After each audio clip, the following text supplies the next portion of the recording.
नमस्कार दोस्तों, स्वागत है आप सभी का एक और नई आज की वीडियो में। और जैसा कि आपने थंबनेल में देखा होगा कि मैं आज आप सभी के साथ डिस्कस करूंगा बैकलॉग्स के बारे में। देखिए दोस्तों, बैकलॉग इतना डेंजरस है ना, मतलब जिस तरीके से आप थंबनेल देख पा रहे होंगे कि बैकलॉग का बिल्कुल एग्जैक्टली मतलब होता है आपका फेलियर। आपका मतलब कह सकते हैं आपकी नादानी, या फिर आप कह सकते हैं आपकी मूर्खता। Your fullness leads you to failure. और ये जो फुलनेस होती है आपकी, ये बेवकूफी जो आप करते हैं छोटी मोटी अपने बैकलॉग क्रिएट करके, ये मैं बता रहा हूं रिजल्ट में इतना बड़ा फैक्टर प्ले करती है ना कि आप लोग को अंदाजा भी नहीं होगा। मैं बता दूं आपको, बैकलॉग जैसे कि मैंने जितने बच्चों से बात करी है, कुछ बच्चे कह रहे हैं कि भैया 2 महीने पहले मैंने स्टार्ट करा तो मेरा बैकलॉग बन चुका है, मैंने 4 महीने पहले स्टार्ट किया तो मेरा बैकलॉग बन चुका है। मतलब बच्चे बैकलॉग को एक तरीके से ट्रेंड मानते हैं कि भाई अगर मैं पढ़ाई कर रहा हूं, अगर मैंने कोर्स परचेज किया है तो भाई बैकलॉग तो बनना ही बनना चाहिए।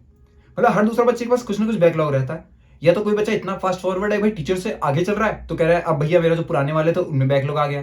तो मतलब क्या दिक्कत आ रही है। कुछ बच्चे कह रहे हैं कि रिवीजन बैकलॉग आ गया।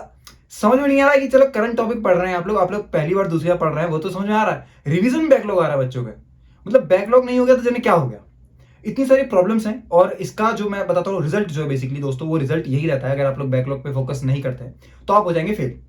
साफ बात है, बिल्कुल क्लियर कट बात है, आप फेल हो जाएंगे। ये भी नहीं रहेगा कि आपका कुछ मार्जिन से रह गया यहाँ पेपर में, यार मेरा मार्जिन रह गया, बैकलॉग था तो मार्जिन से मैं रह गया, बस 2000 नंबर से रह गया मैं, बस ऐसा नहीं होगा। आप होंगे फेल। जहां पे जो निमसेट वाले हैं ना, ये एक रैंक के बाद रैंक नहीं दिखाते हैं। मतलब कुछ रैंक तक वो रैंक दिखाएंगे कि आपकी 1000 आई है, 2000 आई है, ऐसे करके 3000 आई है, पर कुछ रैंक के बाद ये रैंक भी नहीं दिखाते हैं। तो बस वहां फेल लिख देते हैं। साफ कुछ नहीं लिखा होगा, फेल भी नहीं लिखा होगा, कुछ नहीं लिखा होगा, अपने आप से भर लो। क्योंकि तुम्हारा है ही नहीं, कोई बच्चा सीरियस होता ही नहीं है। मतलब बैकलॉग इतना बड़ा एक मैं बता दूं इशू है ना। मेरी बच्चे से बात हुई तब मैंने उसको जब मैं समझाया तो मुझे एक अंदर से काफी ज्यादा वो आया कि भाई क्या बेवकूफ वाली बात कर रहे हैं बच्चे। मतलब एक बहुत छोटी सी चीज है जो उन्हें समझ में नहीं आ रही है और उसको क्रिएट कर चुके हैं इतना बड़ा, एकदम अपने लिए हुआ बना दिया है भाई साहब कि नहीं, अगर ये नहीं होगा तो मेरा कुछ नहीं होने वाला है। मतलब इस तरीके की चीजें क्रिएट अपने माइंड में बनाने के बाद वो बिल्कुल खराब कर देते हैं काम को। 2-4 लेक्चर हो गए, 2-4 चैप्टर्स हो गए, इनका बैकलॉग क्रिएट होता है। ठीक है, फिर बच्चे इन चीजों को इतना हाइप कर देंगे कि आगे जाके वो वर्स्ट हो जाती है केस। तब मैं बोलता हूँ कि वो बेकार है बिल्कुल, आपका सिस्टम एकदम बिल्कुल सिस्टम बेकार है।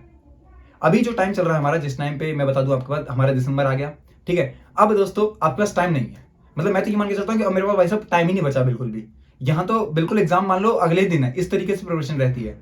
ये बैकलॉग का तो सवाल ही नहीं आता है। और अगर आता भी है, मान लेते मेरा बैकलॉग बन गया भाई, चलो मैं कहीं बिजी हो गया, बीमार हो गया, कुछ हो गया, मेरा बैकलॉग बन गया, तो मेरी पहली प्रायोरिटी क्या रहनी चाहिए। मतलब सबसे पहले तो ये चीज क्लियर करो कि तुम्हारी पहली प्रायोरिटी क्या रहनी चाहिए। तुम्हारी प्रायोरिटी ये रहनी चाहिए कि भैया जो भी मेरी दिक्कत आ रही है मैं दूर करूँ आज। एक दिन बैठो, बैकलॉग सारे एक दिन में खत्म कर डालो। कितना बढ़िया लगेगा ना कि एक दिन में सब बैकलॉग खत्म हो जाए। भैया ऐसा नहीं होता है। हाँ, तो एक दिन में नहीं होता है, तो यही बात मैं तुम्हें समझाना चाहता हूँ कि एक दिन में नहीं होता है बैकलॉग क्रिएट या फिर खत्म। ठीक है, एक दिन में नहीं खत्म होता है और इस बात को ही दिमाग में लगाओ अपने में। ठीक है, एक दिन में नहीं खत्म करना है, हफ्ते भर ले लो, 2 हफ्ते ले लो, 3 हफ्ते ले लो, पर जो टाइम तुम लोग अब तक दे रहे थे स्टडीज में, थोड़ा सा टाइम बढ़ाओ और उस बैकलॉग को खत्म करो। रीजन समझ लो पहले तो। बैकलॉग इसलिए आया क्योंकि तुम बिल्कुल केयरलेस हो गए थे, तुमने पढ़ाई नहीं करी थी। और अगर करी भी थी तो तुमने फिर ध्यान नहीं दिया। जब तुम्हारे छोटा मोटा छूट रहा था तब तुमने ध्यान नहीं दिया, तो बैकलॉग क्रिएट हो गया। अब बैकलॉग क्रिएट हो गया तो अब तुमसे रिवीजन नहीं हो रहा ढंग से, क्योंकि भैया पढ़ाई नहीं है। जब पढ़ाई नहीं है तो रिवीजन किस चीज का करें, है ना। और जो नई चीज आ रही है वो समझ में नहीं आ रही है, क्यों? क्योंकि दिमाग तो पुराने में चल रहा है। सर बीच में कह देते होंगे कि पिछले चैप्टर से इंटरलिंक्ड है, तो अब तुम्हें लग रहा है कि पूरा चैप्टर समझ में नहीं आएगा।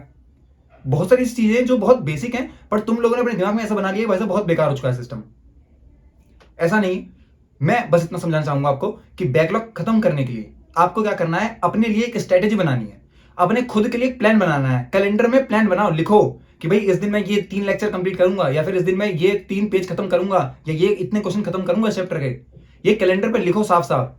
कैलेंडर नहीं है तो डेट अपने हाथ से एक पेज पे लिख लो, 4 5 10 30 तक, और लिख दो कि हाँ भाई इस दिन में ये कंप्लीट करूंगा। एक प्लान बनाओ खुद के लिए कि हाँ ये जो बैकलॉग मेरा क्रिएट है खत्म कैसे होगा, मैं प्लान बनाऊंगा इसके लिए।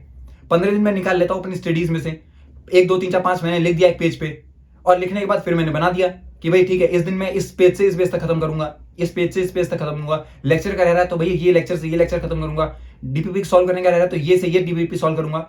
एक प्लान बनाओ अपने लिए, सिस्टमेटिक प्लान बनाओ। 15 नहीं 20 25 दिन लग जाएंगे पर खत्म होगा। जितने बच्चे बैकलॉग वाले हैं भाई साहब, अपने सारे बैकलॉग जो है इस दिसंबर महीने में खत्म कर दो। 2025 से तुम्हारे पास नया चीजें रहेगी, नई चीज पे फोकस करो। और जो करंट टॉपिक चल रहा है उस पर भी फोकस करना है। ऐसा नहीं करना है कि इसको बैकलॉग कवर कर रहे हो तो करंट भूल गया, फिर करंट को टाइम दे रहे हो, जो दे रहे हो देते रहो, फिर बैकलॉग को कंप्लीट करो। ये दोनों साथ में करना पड़ता है, एफर्ट्स डालने पड़ते हैं, मेहनत करनी पड़ती है थोड़ी सी, तब जाके ये चीजें क्लियर हो पाती हैं। समझ गए? तो ये थी वीडियो और काफ़ी कुछ बताया इंटरेस्टिंगली। एक और बात, हाँ यार, वीडियो खत्म नहीं हुई है, ध्यान रखो, खत्म नहीं हुई वीडियो, ध्यान रखो। एक बात और बता दूं मैं कि जो बच्चे भी, या आप कह सकते हैं रिवीजन पर्पज से काम करना चाह रहे हैं, रिवीजन करवाना चाह रहे हैं, करना चाह रहे हैं बेसिकली, तो मैं भी प्लान कर रहा हूँ। मेरे पास काफ़ी सारे क्वेश्चन सेलेक्ट हो चुके हैं, कलेक्ट हो चुके हैं, मेरे को उन क्वेश्चन को प्रैक्टिस करनी है। तो मैं प्लान कर रहा हूँ कि आप लोग के साथ करूँ। आप लोग बताइएगा कमेंट सेक्शन में कि क्या वो किया जाए। मतलब ऐसा नहीं होंगे कि भर के बच्चे लेंगे, मैं कुछ बच्चे लूंगा, मतलब 10-15 बच्चे जो भी बढ़िया होंगे भाई साहब, मजा आएगा जिनके साथ मतलब डिस्कस करने में। तो वो बच्चे और मैं, हम सब मिलके, मतलब 15 बच्चे होंगे बेसिकली, तो 15 बच्चे और मैं 16वां बच्चा मिलके हम लोग अपने में डिस्कस करेंगे चीज़ें। बस इतना ही ग्रुप में रखना चाह रहा हूँ, ज़्यादा मेरे को भर के पसंद नहीं है ज़्यादा लोग, कि ज़्यादा लोग भर जाए। ओके, तो ये वाली चीज़ें बताइएगा कमेंट सेक्शन में अगर आपको ये चीज़ इंटरेस्टिंग लगे तो। अदरवाइज भाई अकेले मैं पढ़ ही रहा हूँ, बढ़िया पढ़ रहा हूँ, मज़ेदार पढ़ रहा हूँ। अगर कोई बच्चा है तब भी भाई सेल्फ स्टडी कर रहा हो, कोचिंग से कर रहा हो, मज़ा ना आ रहा हो, थोड़ा सा ऐसा बहुत फटीक जैसा लग रहा है उसको, मोनोटोनस हो गई जिंदगी, तो फिर इंटरेस्टिंग रहेगा। आप भी आइए मेरे साथ पढ़िए, साथ पढ़ेंगे। ठीक है दोस्तों, तो आई होप कि आपको बैकलॉग से रिलेटेड चीज़ समझ में आई होगी। और कैसी लगी वीडियो बताइए कमेंट सेक्शन में। मिलते हैं अगली वीडियो में, तब तक के लिए have a nice day and take care.